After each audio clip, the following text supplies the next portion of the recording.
Hello friends, एक बार फिर स्वागत है आप सबका आपके अपने यूट्यूब चैनल यन टू यन की दुनिया में। दोस्तों, जैसा कि आप लोग देख ही सकते हैं, हिंदी स्पेशल क्लास लेके आया हूँ। TGT, PGT, GIC, DTPLSB, UP TET तथा सी टेट ऐसे ही अनेक परीक्षाओं में जिसमें हिंदी पूछी जाती है, हर परीक्षा के लिए उपयोगी क्वेश्चंस लेके आया हूँ। तो बढ़ते हैं अपने क्वेश्चन की तरफ। क्वेश्चन की तरफ बढ़ने से पहले यदि अभी तक आपने चैनल को सब्सक्राइब नहीं किया है तो कर लीजिए। तो आगे बढ़ते हैं अपने क्वेश्चन की तरफ। आज का पहला क्वेश्चन ये रहा, निस्सहाय हिंदू उपन्यास के लेखक कौन थे? तो इसके ऑप्शंस हैं बालकृष्ण भट्ट, राधा कृष्ण दास, लाला श्रीनिवास, जगमोहन सिंह। दोस्तों, निस्सहाय हिंदू उपन्यास के लेखक राधा कृष्ण दास जी हैं। यह उपन्यास 1890 ईस्वी में प्रकाशित हुआ था। इसमें गोरक्षा, हिंदू मुस्लिम एकता तथा राष्ट्रीय भावना एवं नव जागरण का संदेश है। बात करें ठाकुर जगमोहन सिंह के उपन्यास की बात, तो इनका उपन्यास है श्यामा स्वप्न। लाला श्रीनिवास दास की बात करें तो इनका उपन्यास है परीक्षा गुरु, जिसे हिंदी का प्रथम उपन्यास के रूप में भी जाना जाता है। बालकृष्ण भट्ट के उपन्यास की बात करें तो इनका उपन्यास है नूतन ब्रह्मचारी। तो दोस्तों, इस क्वेश्चन का राइट आंसर हो जाएगा बी, राधा कृष्ण दास। नेक्स्ट क्वेश्चन है, कारवां एकांकी के रचनाकार कौन हैं? कारवां एकांकी के रचनाकार कौन हैं? तो इसके ऑप्शंस हैं जयशंकर प्रसाद, गिरिजा कुमार माथुर, राम कुमार वर्मा। दोस्तों, ये राज नहीं, राम कुमार वर्मा है। भुवनेश्वर प्रसाद। दोस्तों, कारवां एकांकी के रचनाकार भुवनेश्वर प्रसाद जी हैं तथा इनकी अन्य प्रमुख एकांकियों में तांबे के कीड़े, आज़ादी की नींद, कठपुतलियाँ, इंस्पेक्टर जनरल आदि हैं। और बात करें डॉक्टर राम कुमार वर्मा की, इनकी प्रमुख एकांकी है रेशमी टाई, बादल की मृत्यु, पृथ्वी राज की आँखें। और बात करें प्रसाद जी की एकांकी की, तो इनका प्रमुख एकांकी है एक घूंट। और गिरिजा कुमार माथुर की बात करें तो इनका प्रमुख एकांकी है उम्र कैद। तो दोस्तों, इसका राइट आंसर हो जाएगा डी, भुवनेश्वर प्रसाद। नेक्स्ट क्वेश्चन है, नहुस नाटक के रचनाकार कौन हैं? तो दोस्तों, इसके ऑप्शंस हैं श्रीनिवास दास, भारतेंदु हरिश्चंद्र, गोपाल चंद, जयशंकर प्रसाद। दोस्तों, नहुस नाटक 1859 ईस्वी में प्रकाशित भारतेंदु के पिता गिरधर दास, जिनको गोपाल चंद नाम से भी जाना जाता है, भारतेंदु जी के अनुसार विशुद्ध नाटक रीति को ध्यान में रखकर लिखा गया यह हिंदी नाटक का प्रथम मौलिक नाटक है। भारतेंदु हरिश्चंद्र जी की बात करें तो इनके प्रमुख नाटक रचना है विद्या सुंदर, सत्य हरिश्चंद्र, श्री चंद्रावली नाटिका, नील देवी, भारत दुर्दशा आदि हैं। और बात करें श्रीनिवास दास जी की, इनकी प्रमुख नाटकों में रणधीर और प्रेम मोहिनी है और संयोगिता स्वयंवर भी है। और बात करें जयशंकर प्रसाद जी की नाटकों की, इसमें प्रमुख हैं विशाख, अजातशत्रु, राज्यश्री, स्कंदगुप्त तथा ध्रुव स्वामिनी प्रमुख हैं। तो दोस्तों, इसका राइट आंसर हो जाएगा सी, गोपाल चंद। नेक्स्ट क्वेश्चन है, निम्न में से कौन सा सही सुमेलित नहीं है? तो दोस्तों, इसके ऑप्शंस हैं अमृत और विष डॉक्टर अमृतलाल नागर द्वारा लिखित है, वैशाली की नगरवधु चतुर्सेन शास्त्री द्वारा रचित है, बाण भट्ट की आत्मकथा राहुल साकृत्यायन नहीं दोस्तों, बाण भट्ट की आत्मकथा उपन्यास के लेखक हैं आचार्य हजारी प्रसाद द्विवेदी। यह सही ऑप्शन नहीं है। चित्रलेखा की बात करें, भगवती चरण वर्मा द्वारा रचित है, तो इसका राइट आंसर हो जाएगा सी। बाण भट्ट की आत्मकथा राहुल सकृत्यान नहीं लिखे हैं, बल्कि आचार्य हजारी प्रसाद द्विवेदी द्वारा रचित उपन्यास है। नेक्स्ट क्वेश्चन है, रामचंद्र शुक्ल ने आदिकाल को क्या नाम दिया है? तो इसके ऑप्शंस हैं वीर काल, वीर गाथा काल, चारण काल, सिद्ध सामंत काल। दोस्तों, आचार्य रामचंद्र शुक्ल अपने ग्रंथ हिंदी साहित्य का इतिहास में आदिकाल को वीर गाथा काल नाम से अवतरित किया है। नेक्स्ट, तो इसका राइट आंसर हो जाएगा वीर गाथा काल। नेक्स्ट क्वेश्चन है, स्मृति की रेखाएं किसकी रचना है? तो दोस्तों, इसका ऑप्शन हैं हरिवंश राय बच्चन, राम वृक्ष बेनीपुरी, रामधारी सिंह दिनकर, महादेवी वर्मा। दोस्तों, स्मृति की रेखाएं 1943 ईस्वी में प्रकाशित महादेवी वर्मा द्वारा रचित रेखा चित्र है, तो इसका राइट आंसर हो जाएगा महादेवी वर्मा। नेक्स्ट क्वेश्चन है, ऋण जल धन जल रिपोर्ताज के लेखक कौन हैं? तो दोस्तों, इसके ऑप्शंस हैं रंगे राघव, धर्मवीर भारती, विवेकी राय, फणीश्वर नाथ रेणु। दोस्तों, ऋण जल धन जल रिपोर्ताज के लेखक फणीश्वर नाथ रेणु हैं। इनका एक अन्य प्रमुख रिपोर्ताज नेपाली क्रांति कथा भी है। तो दोस्तों, इसका राइट आंसर हो जाएगा डी। एक मिनट दोस्तों,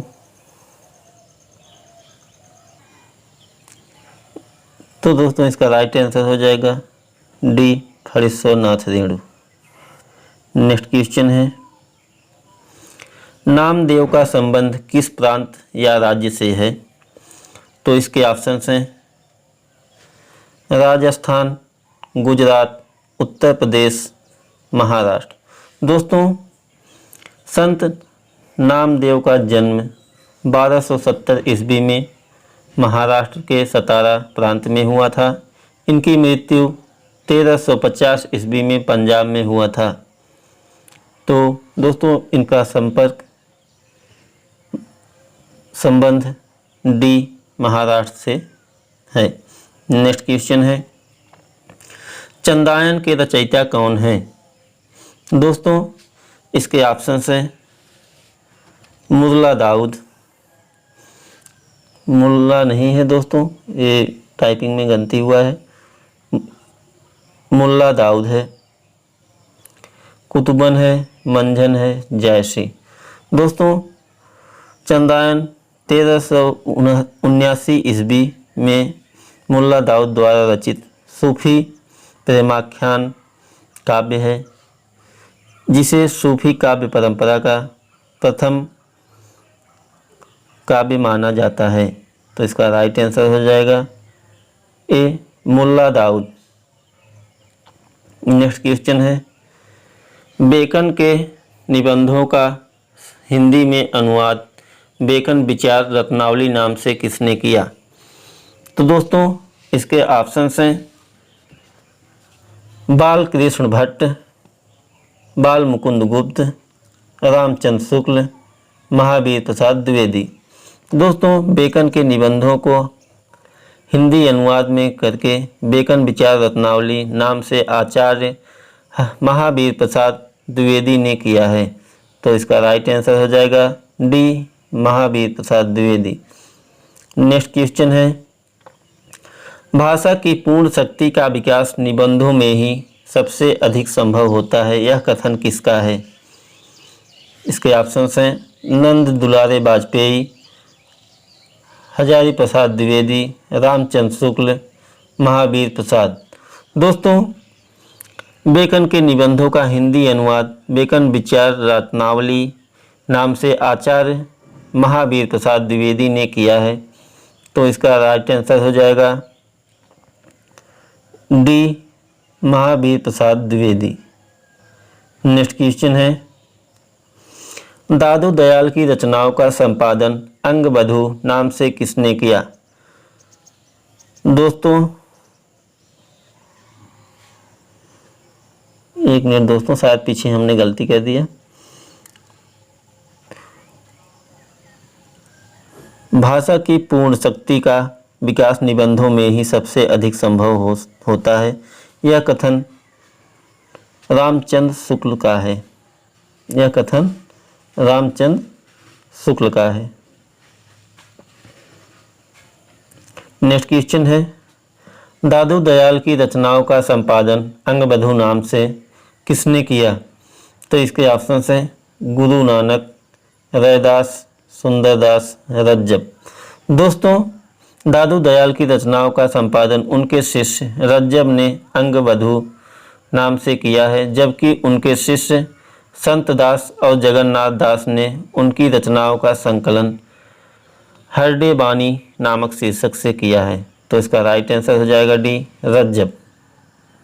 नेक्स्ट क्वेश्चन है, निराला की साहित्य साधना के लेखक कौन हैं? तो इसके ऑप्शन हैं नंद किशोर नवल, बच्चन सिंह, रामविलास शर्मा, मुक्तिबोध।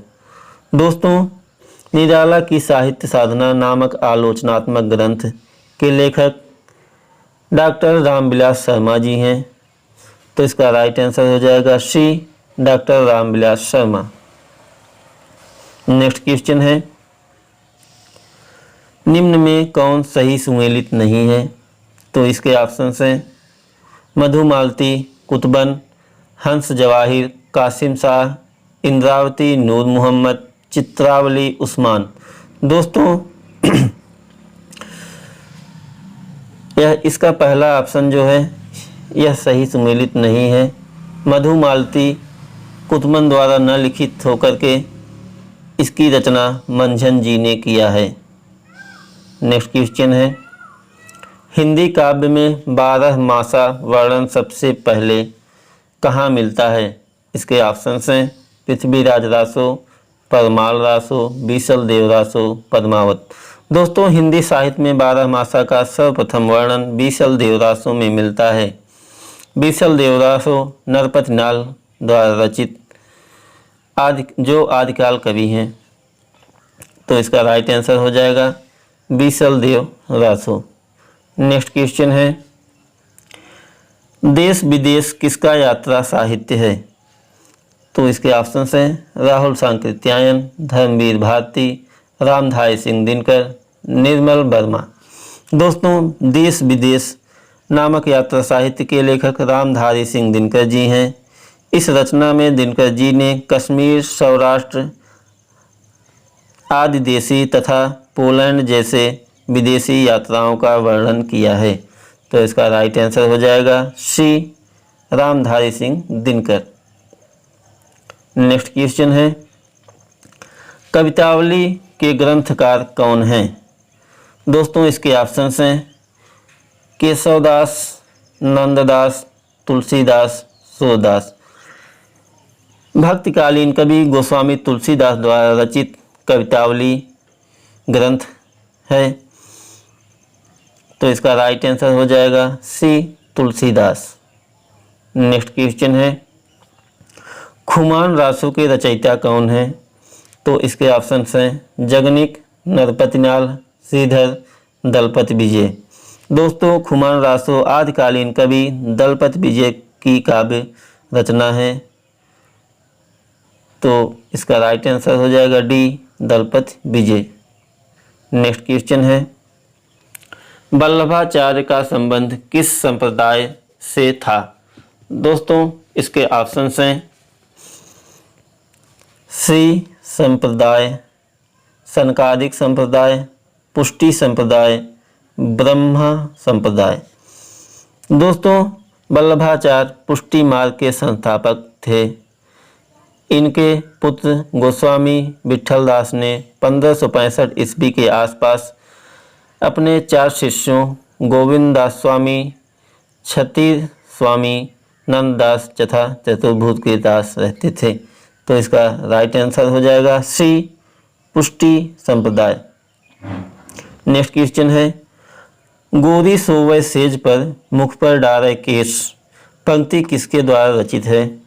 दोस्तों इसके ऑप्शंस हैं अमीर खुसरो, चंद बरदाई, विद्यापति, जगनिक।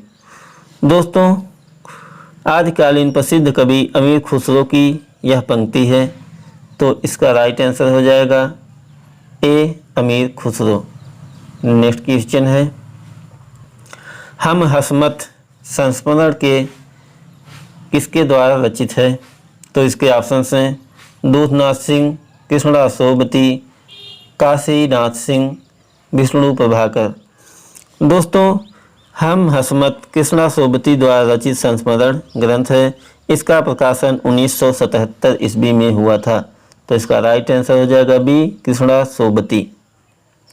नेक्स्ट क्वेश्चन है, हरे या वरे रहेगा याद किस विधा की रचना है? तो इसके ऑप्शंस हैं उपन्यास, यात्रा वृत्तांत, काव्य, नाटक। दोस्तों अरे या वरे याद रहेगा 1953 ईस्वी में अज्ञेय द्वारा रचित यात्रा वृत्तांत है। अज्ञेय ने एक बूंद सहसा उछली 1960 ईस्वी में एक अन्य यात्रा वृत्तांत भी लिखा था। तो इसका राइट आंसर है बी, यात्रा वृत्तांत। नेक्स्ट क्वेश्चन है, बनारसी दास कृत अर्धकथा क्या है? तो इसके ऑप्शंस हैं उपन्यास, जीवनी, आत्मकथा, कहानी। दोस्तों बनारसी दास जैन की कृति अर्धकथा हिंदी की प्रथम आत्मकथा है, जिसकी रचना 1641 ईस्वी में हुई थी। यह पद्यात्मक शैली की आत्मकथा है, जिसमें 675 पद संकलित हैं। अर्धकथा का संपादन नाथूराम प्रेमी द्वारा किया गया था। तो इसका राइट आंसर हो जाएगा सी, आत्मकथा। नेक्स्ट क्वेश्चन है, जायसी की रचना नहीं है, निम्न में से जायसी की रचना नहीं है। तो इसके ऑप्शंस हैं मीर गावत, कान्हावत, पद्मावत, अखरावत। दोस्तों मीर गावत मृगावती नाम से जिसको जाना जाता है, जायसी की रचना नहीं, बल्कि यह जौनपुर के बादशाह हुसैन शाह तुर्की के राजश्रित कवि कुतुबन की रचना है। तो इसका राइट आंसर हो जाएगा ए, मीर गावत जायसी जी की रचना नहीं है। नेक्स्ट क्वेश्चन है, बरसत लालच लाल की मुरली धरी लुकाई पंक्ति के रचयिता कौन है? दोस्तों इसके ऑप्शंस हैं मतीराम, केशवदास, बिहारी, पद्माकर। दोस्तों बरसत लालच लाल की मुरली धरी लुकाए पंक्ति रीतिकालीन कवि बिहारी जी की रचना है। बिहारी जी की पंक्ति है। बिहारी जी का जन्म 1595 ईस्वी में बसुआ, गोविंदपुर, ग्वालियर, मध्य प्रदेश में हुआ था। ये रीति सिद्ध काव्यधारा के प्रतिनिधि श्रृंगारिक कवि थे। तो इसका राइट आंसर हो जाएगा सी, बिहारी। दोस्तों आपको ये क्वेश्चंस कैसे लगे कृपया कमेंट में अवश्य बताएं।